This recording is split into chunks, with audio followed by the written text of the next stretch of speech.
as an award for your patience, we're going to have one of the greatest panels of all time. Are y'all ready? How many Halloween fans we have in the room right now?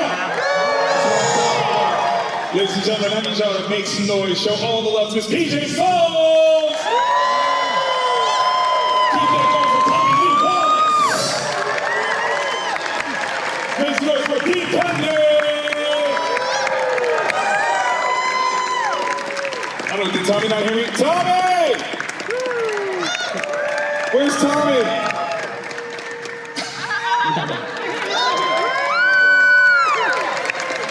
Keep that magic happening for Mr. Nick Castle! And last but certainly not least, the master, the maestro himself, Mr. John Carpenter!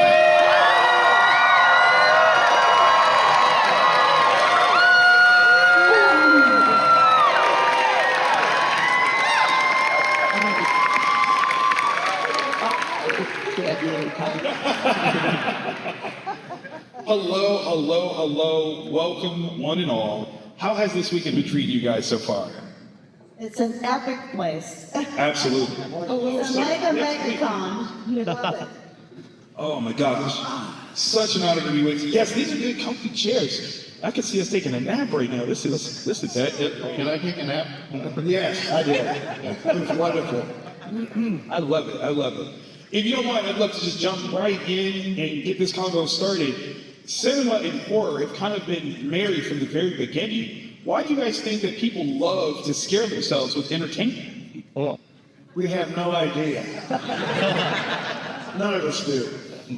Well, I have a theory. Here we go.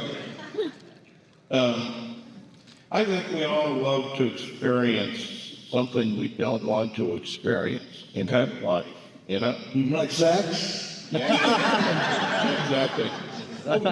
And,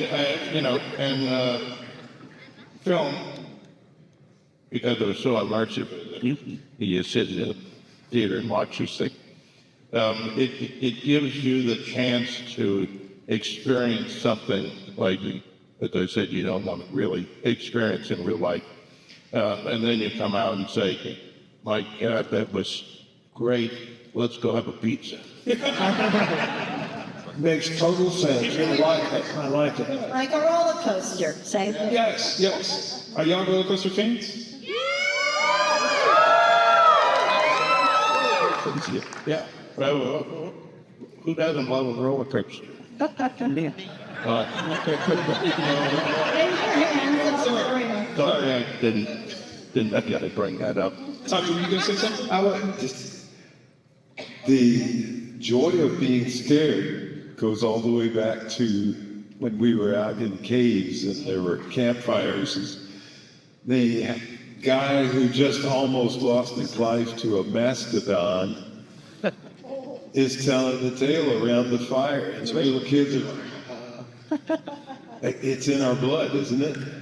Yes, absolutely counts. We were alive when there were mastodons. Wait, stop. Tommy was. I watched the Science Channel. There you go. Now, there are a lot of holidays that have movies featured around them, but Halloween obviously is a slam dunk. John, I gotta ask you. Yeah, make that noise. Make that noise.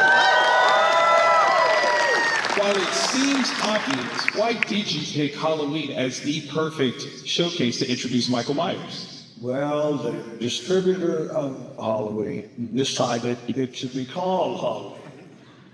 It was called Babysitter Murders First. It's classic. No, it's not. It's also Still would have been the epic film that we come to know and love. 1,000,000%. But Halloween is a great time. It is a good time. Well, thank you. You know, we didn't know what we were making. We just were making a movie.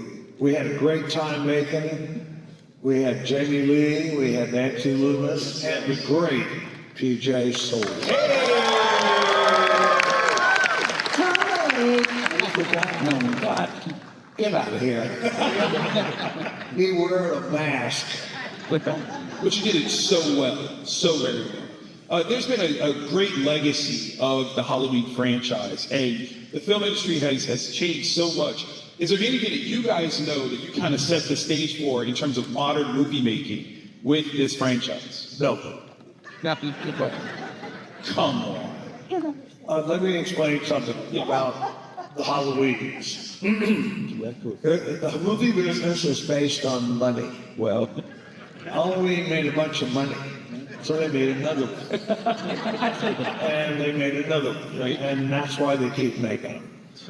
Listen, if they weren't good, they wouldn't make that money. No, they don't care if it's good or not. They don't care. Come on. You guys are great storytellers, and I think that kind of carries through in the way that you've told these characters. I have to ask, who, if there is anyone that you based this off of, was Michael Myers? Was he based off of anybody? Was there somebody that you kind of was like, you know what, this dude probably kills people? Like, was there anybody You who want to know about the creation of Michael Myers? Yes. Yeah.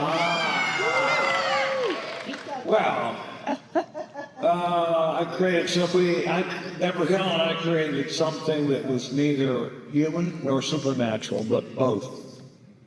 So you don't know what he is or who he is. And it was portrayed incredibly by this man next to me. Come on now. Come on now. Stand up and get that ovation. You deserve it.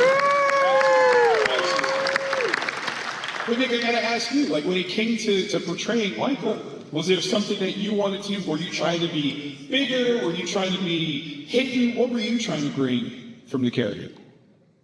I had no idea. I really didn't have any idea. John just said, here's the bounce. Right? Put that on. Put this suit on. Go over there and walk towards me. And whatever it was instinctual. It was just, first of all, John did a lot of puppeteering. He would say, Neg, tilt your head to the right, tilt your head to the left. Yes, he came up with that. And other than that, it was, I saw a bunch of horror films. I knew I wasn't going to be skipping down the lane. I just walked in a certain manner, and the rest is history. Really,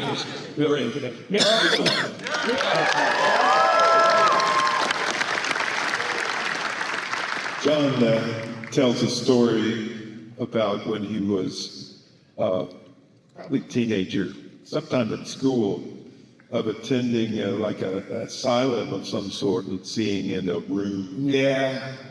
some kid in there. I saw, we went to, Frankie, I forget, with a college class, I believe. We went to where was it? It was Elizabethtown. There was an asylum someplace. Yeah. And we went there as a class. I saw this boy, 12-year-old boy, in a shed. He looked at me and the devil's eyes in reality. I thought, oh shit. He can kill me. And that's it, kind of stirred me up. That's genius. That's life imitating art bringing it back. Like that's absolutely brilliant. Halloween kind of established the trope of the final girl. PJ, unfortunately, Trope me. this is this kind of very familiar characteristic that kind of makes up a genre piece, at least as I don't understand what you're talking about. You define like these certain special things. You are the maestro who brought that to that. Stop it. I can't help it. I have to gush. I have to. But PJ, you did not make it as a final girl. There were certain rules that they said, you had to abide by, things that you could not do. And obviously, you were a very loving teenager, which you're not supposed to do. How do you feel about those rules? Do you feel like they're fair? In terms of describing me as a slut, you mean? Never. What are you saying? Absolutely. I would never listen to it. The idea of having, a romantic relationship as a teenager in horror movies is considered a no-no, right? Obviously, imbibing other vices, whether that's smoking or drinking, considered a no-no. Do you think that those things are fair or a great sort of critique of this is what's necessary to be a good person? Whoa. What the fuck are you They're following me on this. I understand the question, but I will say that Lynda was the girl that I would think would be fun to be in high school. I was not Lynda. I was more like Lori.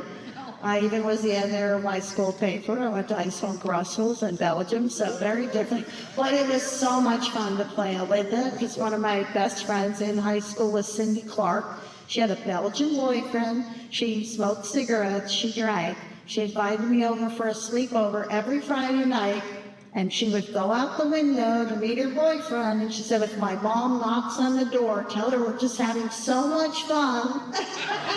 So we come back in the morning. So in terms of the movie, there always has to be the girl that is outrageous, that is the one that does the things that the two best friends wish they could do.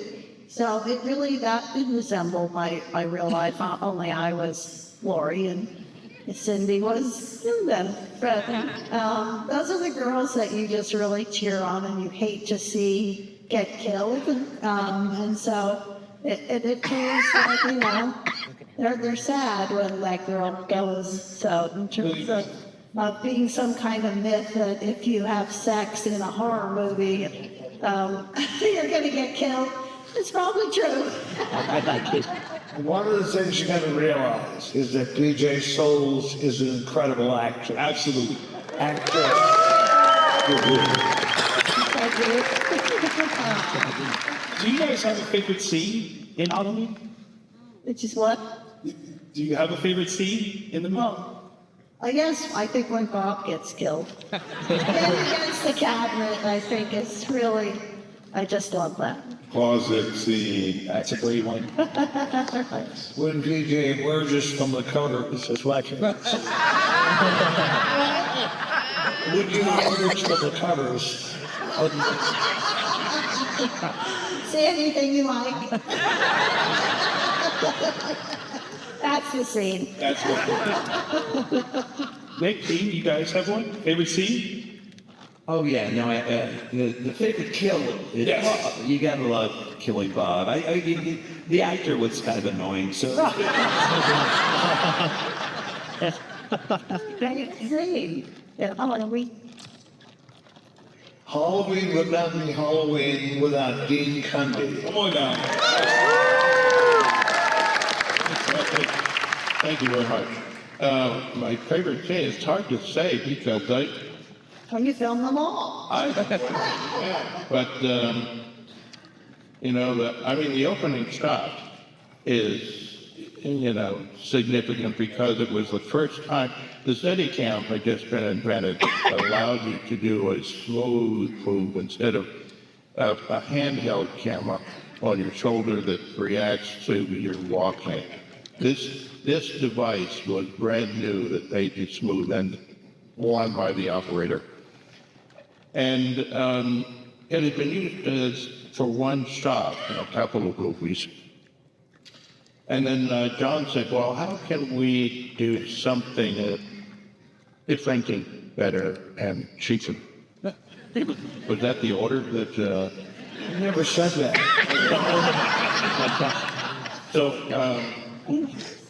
So my camera operator and I put on this rig and we cracked it. We went to the camera place and walked around the parking lot.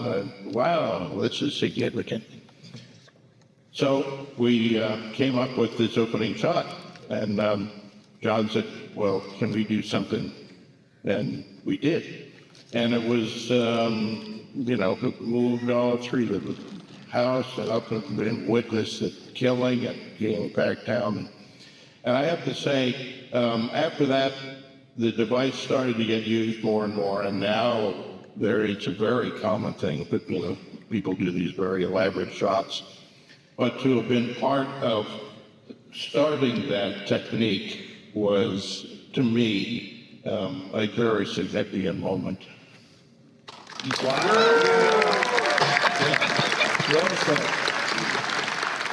We have a strange little game that we like to do called This or That, where we give you two options and you get to pick one that you think just kind of fits better for how you think this should work, right? What do we win? What do you want? You want whatever you want. I will find what you for you. But this one is horror themed, and Michael Myers especially is part of this great pantheon of modern horror characters. And we kind of pick between some of those. So if you don't mind, which villain do you think is more creepy, Jason Voorhees or Leatherface? Don't care. Don't care. That is the right answer. Leatherface. Leatherface is this creepy routine? Okay. I thought they were the same thing. I mean, you know what? Dean, do you have one? Who, me? I was saying Dean. I don't know. It would be hard to say. I mean, everybody tries to make a villain that is creepy and different. So to single one out, I think it's hard. It's let me get. Is it Leatherface? Okay, I will go with. A carefully considered thought is Leatherface. John, what do you think? Is either one of them creepy enough? Well, you're talking to me? Sir, yes. Well, I think the creepiest movie ever made was The Exorcist. Okay. Yes. And we met Lynda Blair last summer. I gave her a kiss on the cheek. She's a really sweet lady. And you couldn't see who the evil person was in that. It was in her, it was in the priest. It's evil exists in cheer this room. Like them. Oh, no, I see it. the one sitting over there. Okay. I'm the girl with the big ears right down here. Who is the worst house guest? Ghostface from the Scream franchise or Chucky? Chucky. That's a scary doll. Yeah, I got that, because there's a certain reality to it because everybody's had a toy and a doll, and when it comes to life and does bad stuff, Can I say something? Absolutely. Leatherface. Well, I'm going to say one thing seriously now. We made in the franchise a movie without Michael Myers. It was called Halloween 3. And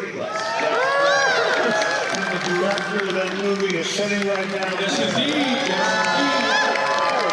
Yes, indeed. Big shout out to Season of the Witch. Great film. Love watching it. It's part of my Halloween Rolodex for sure. Okay, this was a little silly. Who has the strongest cardio? Leatherface or Michael Myers? Michael walks a lot. His heart's got to be good. Leatherface does swing around an active chainsaw, which ain't easy. Home team. That's what I'm talking about. yeah. Chucky. It's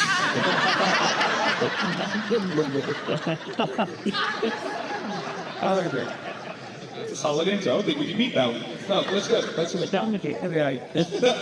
Who needs therapy the most? Carrie or Norman Bates?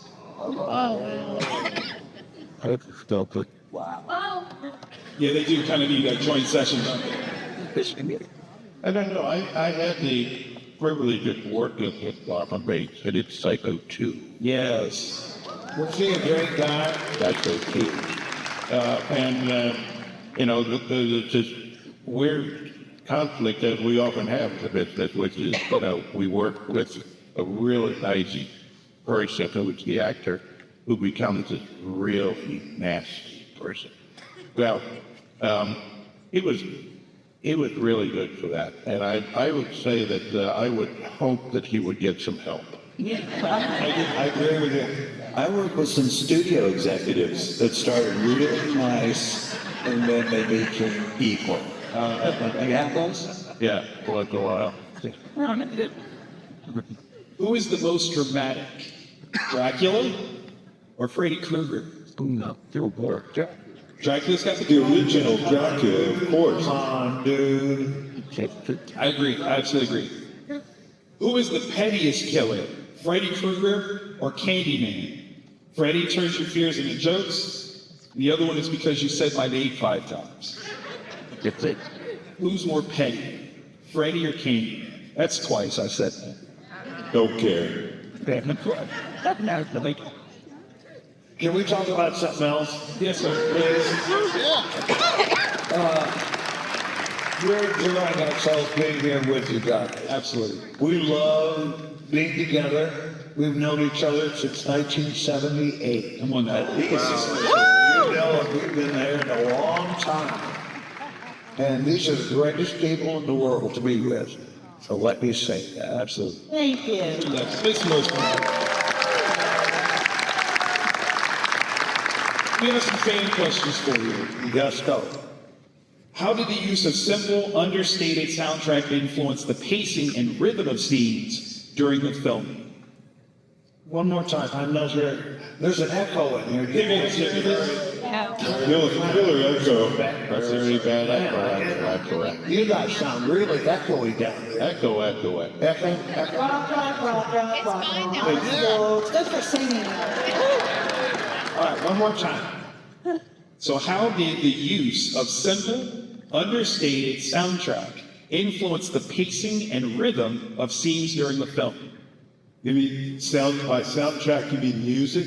Yes, I think that's what this fan means. Well, okay. First comes the scene with the actors, then the music. Music does not influence the scene. Other way around. Okay. Now, because none of the actors or crew or anybody has any concept what the music's going to be like. Right. You know, so otherwise, you know, we would be shooting, there'd be scary music and it would scare the crap out of the crew. So, We were singing Werewolves of London on the set. Really? That's awesome. You guys don't know that, do you? That's before you were born. This question is for Dee. What lighting or lens trick most defined the film's look for you? for Halloween, you're talking? Yes. Well, I think that that's a tough one. See, to me, the lighting always has to reflect, no pun intended, okay, it was intended. It has to reflect the mood, the style. You have to be able to see the actor. A lot of films and stuff now is really dark, you know, and it's hard that you're straining. The audience shouldn't do that. So the idea was to create mood, style, and so forth, but still see everything that was terrifying, and it was a lot of fun because it's a very thoughtful process to try to paint with light. I just made that up. Sounds good. Sounds good. Sounded really smart. I don't think. I want to call attention to Dean's artistry because you can see it throughout the movie. Some of it's right in the face. Terrific work. But I also want to say one of the coolest effects was I had the access on the street. Which one was that? The HMI flicker. Oh, that happened out on the big wide shot. And we get the dailies back and are watching. And here's supposed to be a shot of the Erie Street and the camera's still. And the lights going accidentally, and it was some electronic shit. You may have understood what was wrong, but Barely. anyway, we were all momentarily alarmed because we didn't plan that. But then we were in the cutting room putting this thing together, and like, fuck, let's just tell everybody that was on purpose. But it really looks good. I'm glad you did. It made my career. Dean did a sequence where Jamie Lee's up against the wall. Next to her is a patch of black. And then slowly, you begin to see that Michael Myers was next to her. That is great cinematography. Absolutely. I remember that, but that's a case of collaboration because she's in the corner, and John had said, how can we start to see and make it scary? And I thought, oh, what a great idea.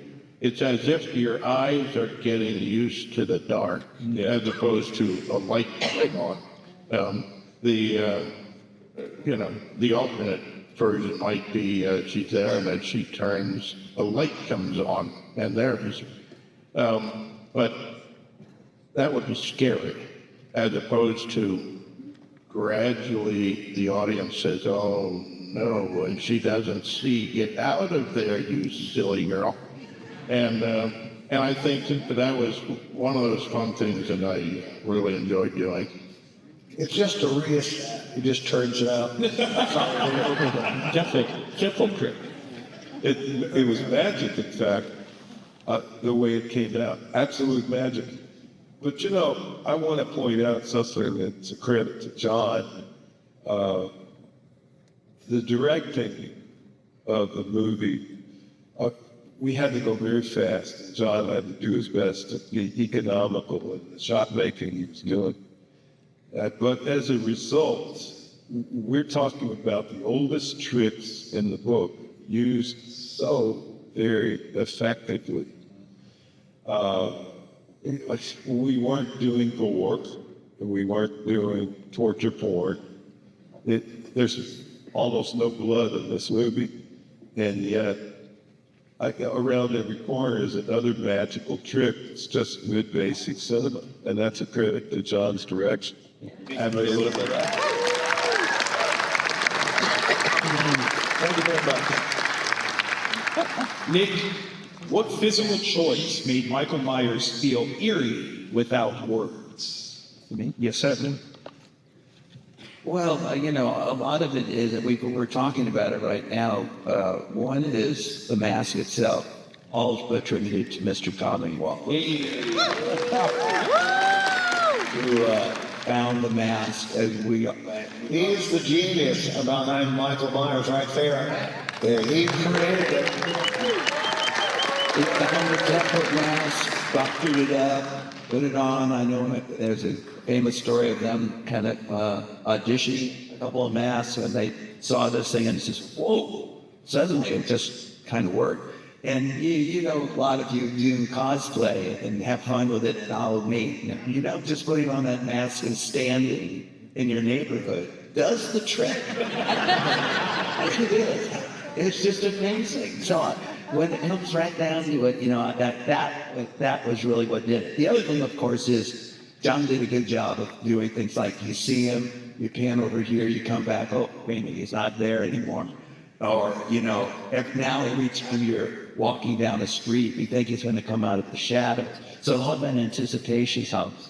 You guys missed the best stuff, though. We were shooting out a window, and he was lying on the grass.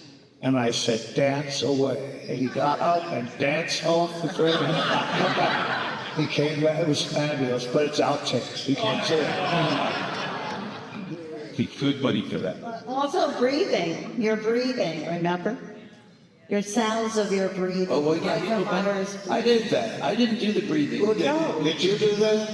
No, actually, Bill, somebody from the Sound of Stevenson did that. Was it Bill Stevenson? Yeah, okay. Incredible. Oh, But he was a Philistine. That's me. But I'm proud to say that in the new movies by David Gordon Green, I do all of Michael's breathing. Yes! That is your original shape right there. Still alive. This guy has made more money doing bullshit than anybody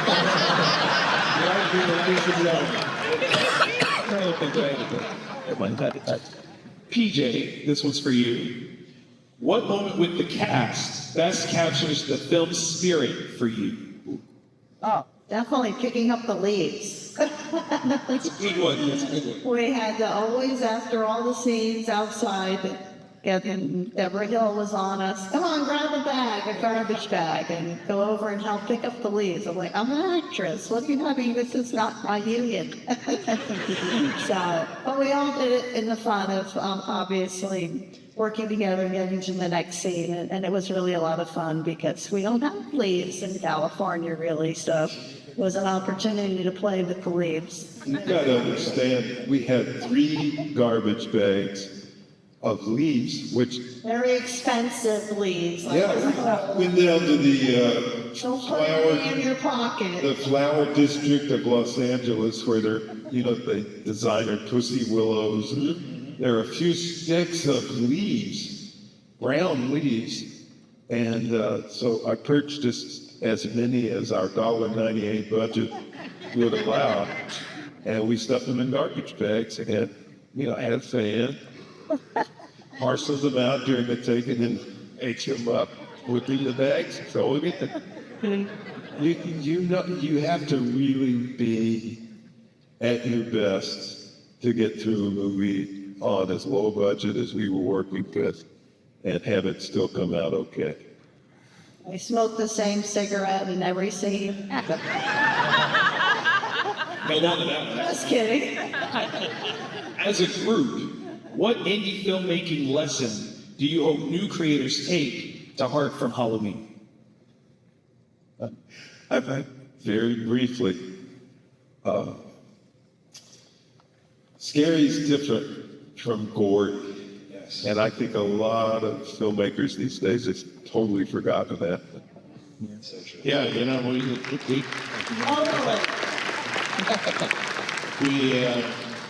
I don't remember Rocky Blood.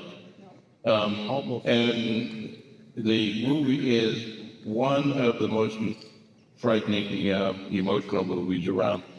And it was because of what we could call it, the psychology that we were trying to create and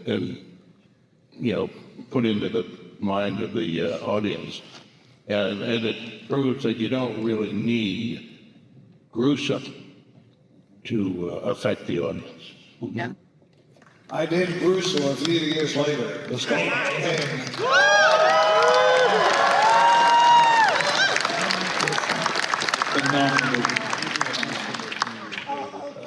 My last question for you. What is it that keeps Halloween timeless for new generations to discover? We have no idea. No. We're saying no? You don't know? I don't know. I think the character of Michael Myers has been a favorite of people. Guy in the mask. I don't know. I love you talk about all the other guys. It's kind of the same thing. Evil in a mask. It always works. And you can't kill the boogeyman. I mean, you said it in your advertising. You can't kill the boogeyman. He's everywhere. Even if you kill that particular guy, the boogeyman is still going to be somewhere and someone else will inhabit it. So it's scary because Michael Myers really was an unknown entity. Why was he doing what he was doing? So. And one of the things I find interesting is that the mask. Right, now the guy's leaving now. Uh-oh. Get him.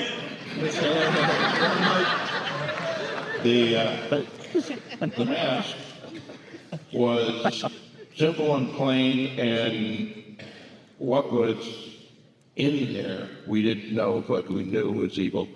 What I find intriguing is that so often the masks of all the sequels have scars and weird textures and all of that, and you say, where did that come from? Yeah, it's weird because I did an absolutely fish belly white mask, and then you lit it masterfully, and people come with all these shadings and stuff. I go, no, it wasn't like that. I did want to say one little thing about our producer, who's no longer with us. One of the reasons for the success of the story, that although it's simple and in the end it's kind of body count, this is a story about these babysitters, right? And in order to give a shit about them, you got to get to know them a little. And that was a contribution, I think it's fair to say, was given to us by way of Deborah Hill, who was also a basketball producer.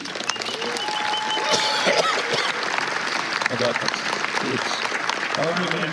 Sir, thank you so very much for joining us, for creating this piece. Thank you all for giving us something to celebrate with in Halloween. There might be other imitators, but it will never be duplicated. Ladies and gentlemen, the creators of Halloween.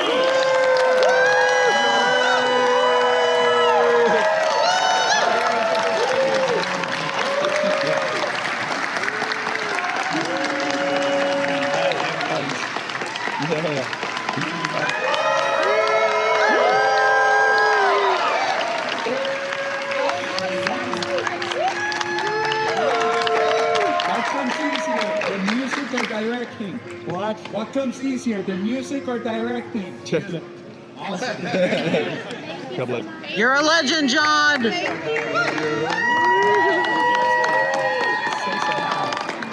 a legend. You got to be